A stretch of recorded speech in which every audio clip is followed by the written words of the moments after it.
وہ مجھے ہسپتال لے کر آیا تاکہ میں مرہم پٹی کروا سکوں۔ میں نے اسے منع بھی کیا لیکن وہ نہیں مانا۔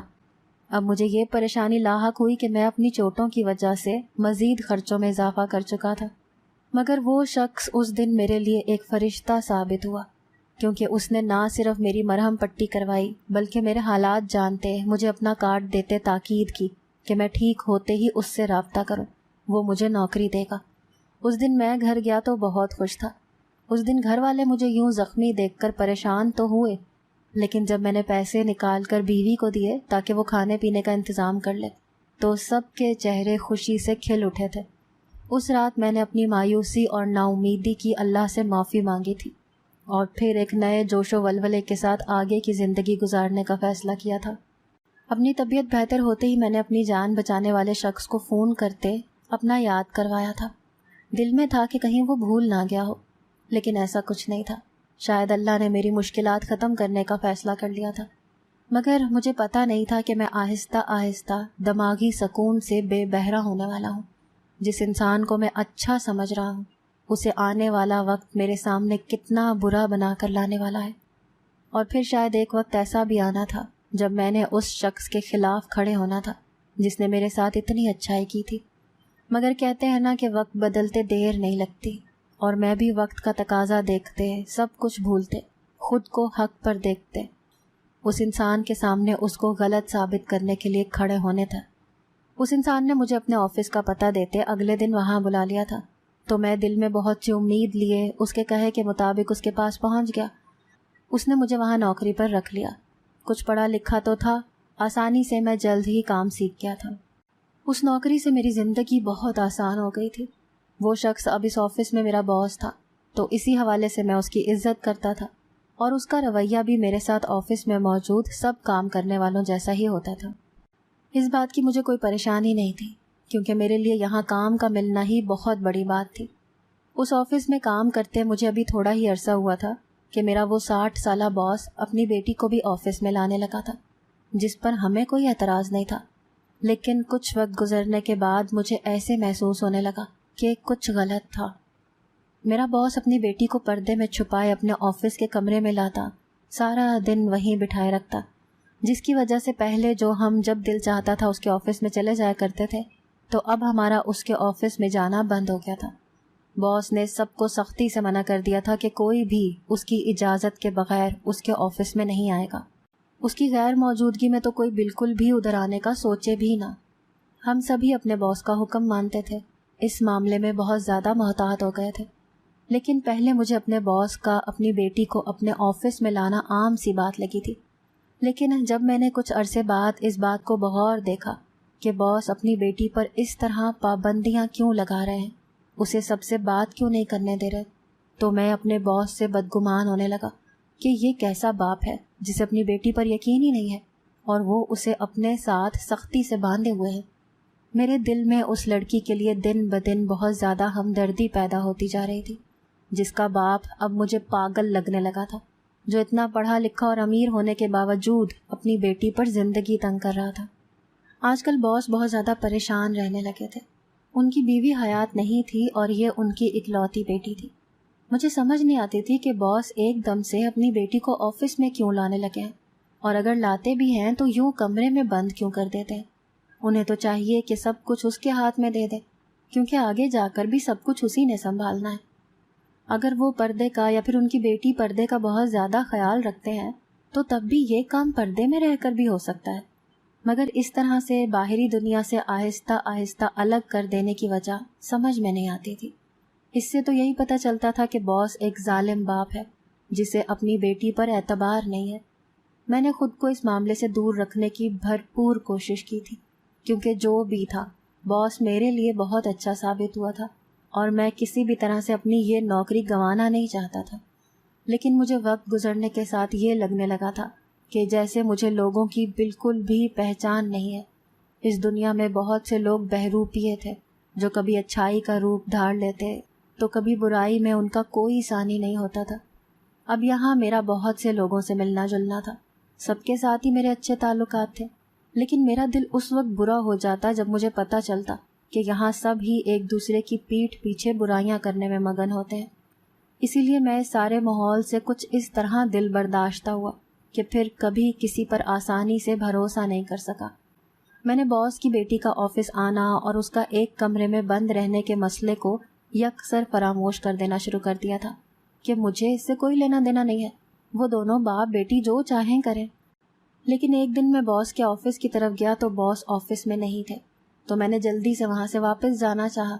اس وقت میرے ہاتھ میں ایک فائل تھی جو مجھے باس کو دینی تھی، لیکن وہاں ان کی بیٹی کو اکیلے بیٹھے دیکھ کر میں کچھ پریشان ہوا اور باہر آنے لگا تو مجھے باس کی بیٹی نے روک لیا، تو میں نہ چاہتے ہوئے بھی رک گیا۔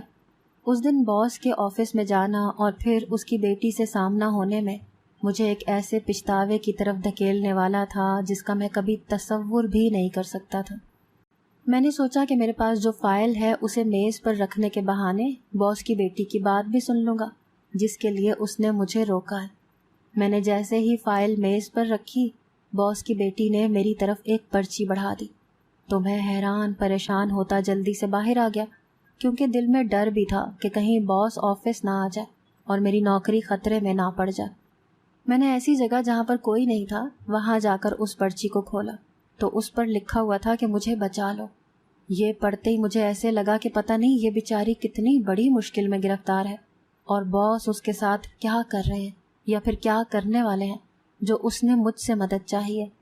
باس کی بیٹی کا مجھ سے مدد مانگنا باس کو میری نظروں میں مشکوک کر گیا تھا، اور تب یہ اندازہ بھی درست ہو گیا تھا کہ واقعی میں باس اپنی بیٹی پر ظلم کر رہا ہے۔ باس کی بیٹی کی دی گئی پرچی کو اپنے ہاتھ میں پکڑے میں کچھ پل کے لیے بالکل گمسم سا ہو گیا تھا، کیونکہ اس کی مدد کرنے کا مطلب تھا باس کے مخالف جانا، اور پھر شاید اس نوکری سے بھی ہاتھ دھونا پڑتا جو کہ میں کسی صورت نہیں چاہتا تھا، کیونکہ میں ابھی اتنا زیادہ اچھائی کا مظاہرہ نہیں کر سکتا تھا کہ جس سے میرے گھر والے ایک بار پھر مشکل میں آ جاتے اور میں پھر سے در در کی ٹھوکریں کھانا شروع کر دیتا۔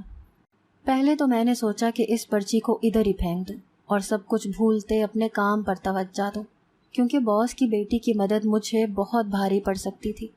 میں شاید ایسا کر بھی لیتا، لیکن پھر میرا ضمیر مجھے لعنت ملامت کرنے لگا کہ میرے مشکل وقت میں بھی تو کسی نے مدد کی تھی، اب میرا فرض ہے کہ میں بھی مدد کروں، جس سے میں ندامت کا شکار ہوا۔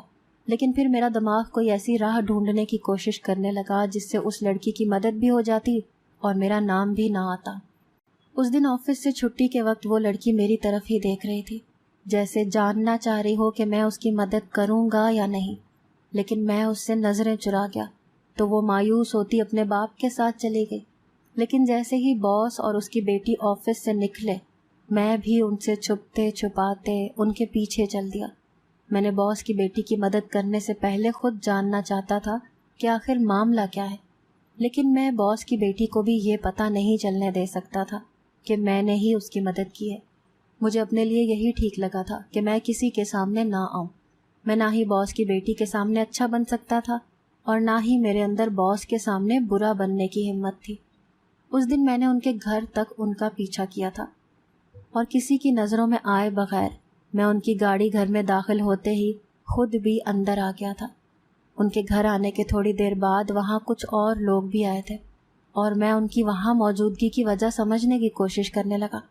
جب سب وہاں سے گھر کے اندر چلے گئے تو میں نے ایک طرف کھڑکی دیکھی، میں اس طرف چل دیا تاکہ اندر کے حالات کا اندازہ لگا سکوں، لیکن جیسے ہی میں نے اندر کی طرف جھانکا تو میری جان نکل گئی، کیونکہ اندر باس کی بیٹی چیخ چلا رہی تھی اور شاید باس اس کا زبردستی کسی کے ساتھ نکاح کروا رہے تھے، کیونکہ وہاں ایک مولوی بھی موجود تھا۔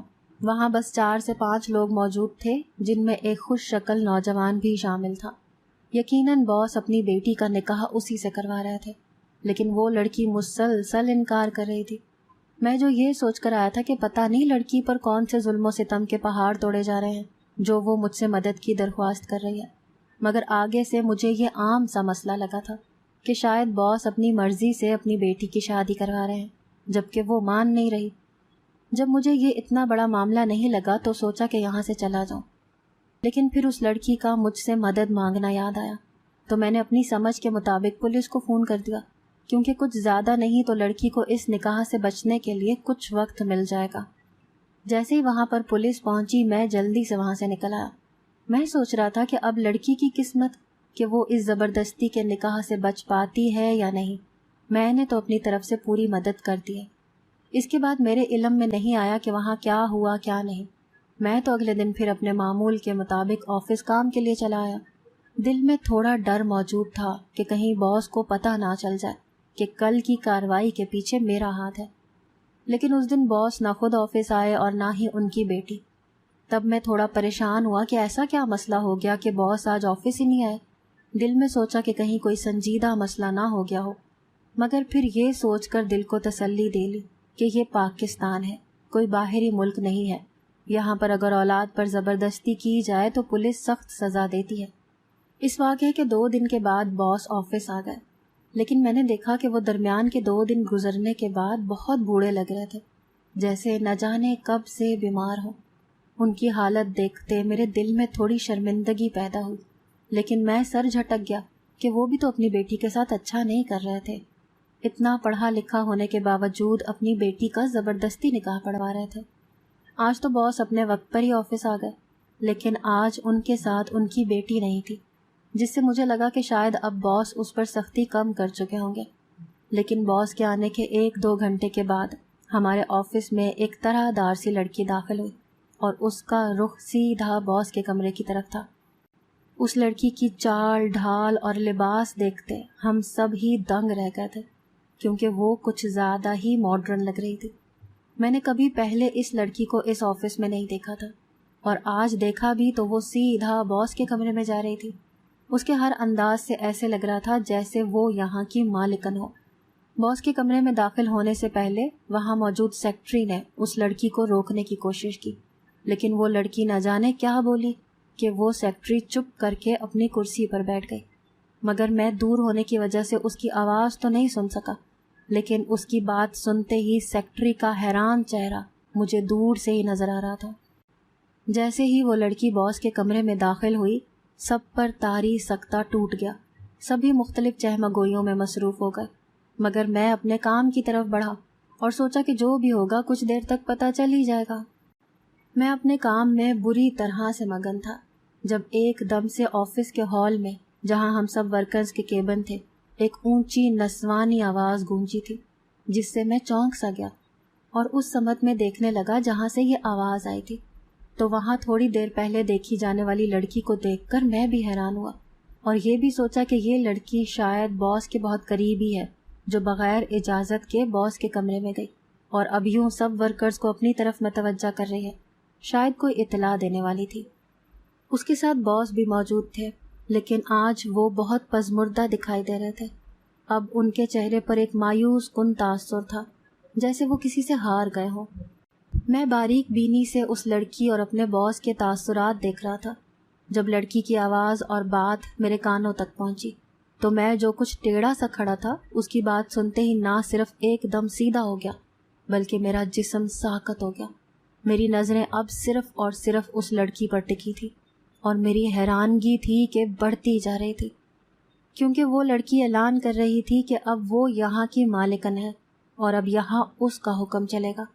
مگر بہت جلد میری حیرانگی ختم ہوئی اور میرا سر ندامت سے جھکتا چلا گیا، کیونکہ میں جو خود کو حق پر دیکھتے اور کسی کی مدد کرتے پرسکون ہونے کی کوشش کر رہا تھا، وہ میری کوشش ہی رہ گئی تھی، کیونکہ میں نے اس مدد کے چکر میں بہت کچھ غلط کر دیا تھا، اور کچھ ایسا بھی کہ جس نے شاید میرا سر اب ساری زندگی کے لیے جھکا دیا تھا، جس کا خمیازہ ابھی بھگتنا باقی تھا۔ اس سے پہلے کہ میں اور زیادہ اپنی ندامت بھری سوچوں میں غرق ہوتا، میں نے بڑی مشکل سے اپنے دماغ کو اس لڑکی کی باتوں پر لگایا تھا، مگر اس کے بولے پہلے چند الفاظ کے بعد باقی ساری باتیں میرے سر کے اوپر سے گزر گئی تھیں۔ دراصل وہ لڑکی کوئی اور نہیں بلکہ باس کی وہی بیٹی تھی جسے وہ چند دن پہلے پردے میں چھپائے آفس میں لاتے تھے۔ مگر ان 2 دنوں میں ایسا کیا ہوا تھا کہ باس کی جگہ اب وہ لے رہی تھی، اور وہ بھی ایک دم اپنے پہلے سے یکسر مختلف حلیے میں، جس کی امید ہم میں سے کسی کو بھی نہیں تھی، کیونکہ جیسے میرے ساتھ آفس کے باقی ورکروں کو باس کا اپنی بیٹی سے پہلے سختی کرنا حیران کر گیا تھا اور برا لگا تھا، اب باس کی بیٹی کا ایک دم سے اتنا ہی ماڈرن ہونا بھی حیران کر رہا تھا، کیونکہ اس آفس میں جو لڑکیاں کام کرتی تھیں ان کے لباس اور پردے کا کافی خیال رکھا جاتا تھا، کیونکہ یہ باس کی سخت تاکید ہوتی تھی، مگر اب انہی کی بیٹی کا حلیہ سب کے لیے سوال یا نشان بنا ہوا تھا، اور سب کے لیے یہ ایک پہیلی سی بن گئی تھی۔ کسی کو کچھ پتہ نہیں چل رہا تھا کہ یہ سچ ہے یا پھر کچھ دن پہلے والا سچ ہے۔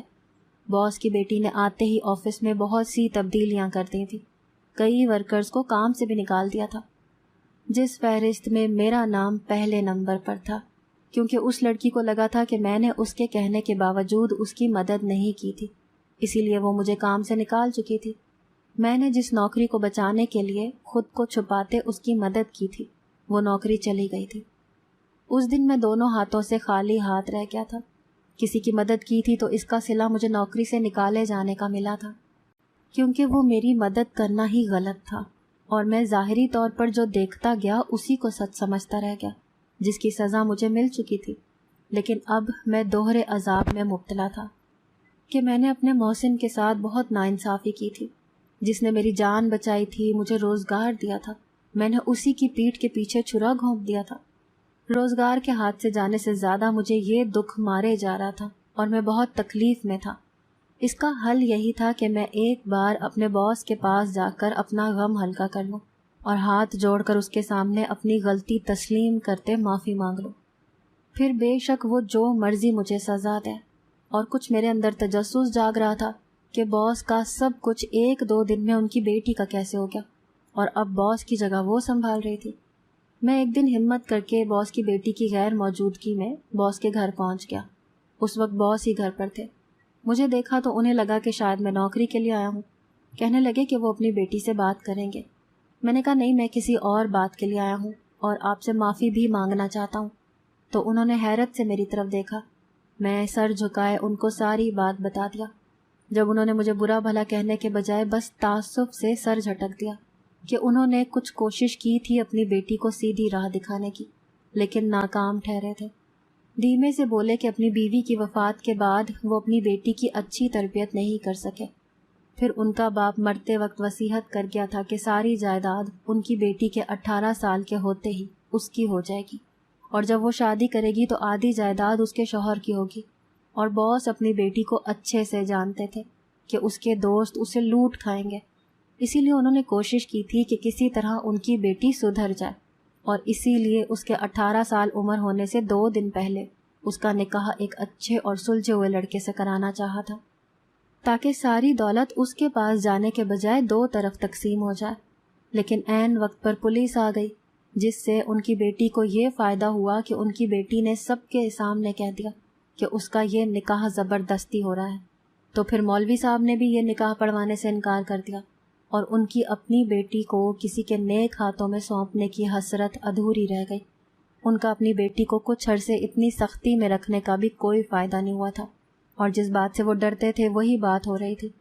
اب انہیں اپنی زمین جائیداد بچنے کی کوئی امید نہیں تھی، جس کا انہیں کوئی دکھ نہیں تھا، لیکن ان کی بیٹی اس سب میں غلط راہ پر جانے والی تھی۔ یہی دکھ انہیں کھائے جا رہا تھا۔ میں نے باس کی ساری بات سنتے ہاتھ جوڑ کر ان سے معافی مانگی، تو انہوں نے بڑا دل کرتے مجھے معاف کر دیا، یہاں تک کہا کہ وہ اپنی بیٹی کو بتا دیں گے کہ اس دن تم نے ہی اس کی مدد کی ہے، تو وہ یہ بات جانتے تمہیں ضرور نوکری پر رکھ لے گی۔ تو میں آنکھوں میں تشکر کے آنسو لیے اٹھایا تھا، لیکن ندامت اب بھی کہیں باقی تھی۔